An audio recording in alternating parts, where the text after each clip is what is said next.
एटा नगर पालिका के कर्मचारी द्वारा कवरेज करते पत्रकार से अभद्रता और मारपीट का मामला सामने आया था, जो कि कर्मचारी पर कार्रवाई की एवज में पत्रकार मोहित ठाकुर और रोहतास ठाकुर पर मुकदमा दर्ज कर दिया गया, जिससे एटा के सभी पत्रकारों में रोष पनप गया और एकजुट होकर धरने पर बैठ गए। प्रशासन द्वारा कार्रवाई न होने पर आज पुतला दहन किया और आखिरकार सभी पत्रकारों की मांगे स्वीकार करते हुए पालिका अध्यक्ष खुद धरना स्थल पर पहुंचे और नगर पालिका में कार्यरत सफाई कर्मचारी यशवीर सिंह यादव को तत्काल प्रभाव से बर्खास्त करने का आदेश पारित कर दिया। साथ ही मोहित ठाकुर पर लिखाया गया झूठा मुकदमा खत्म करने का आश्वासन दिया, जिसके बाद ही धरने का समापन किया गया। कार्रवाई की है पत्रकार के खिलाफ, जो अभद्रता की थी पत्रकार के साथ अब कर्मचारी ने, किस तरह की कार्रवाई की आपने?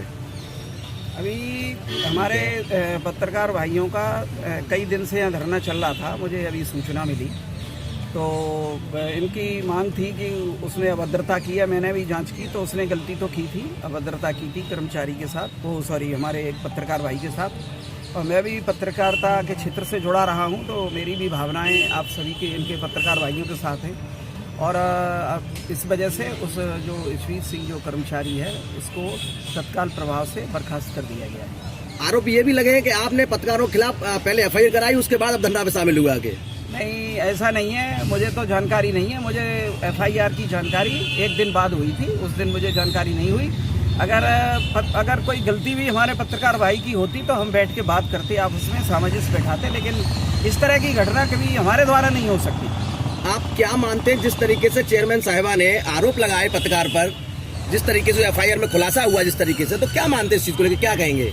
नहीं, चेयरमैन साहब ने कोई आरोप नहीं लगाया। उन्होंने कहा कि प्राइवेट पार्ट दिखाया गया, उनके द्वारा कहा गया इस बात को। उन्होंने कोई मेरी बात हुई है क्योंकि वो हमारी पत्नी है, तो उन्होंने के द्वारा जो कहा गया है ऐसा कुछ नहीं कहा गया है कि ना उन्होंने कोई आरोप लगाया है। उन्होंने तो ये कहा है कि हमसे भी बात हुई घर पे, तो उन्होंने ये कहा कि उसकी गलती है यशवीर सिंह की, उसने जो भी किया है वो गलत किया है। उन्होंने वैसी भी यहाँ पर आज उसको तत्काल प्रभाव से बर्खास्त कर दिया गया।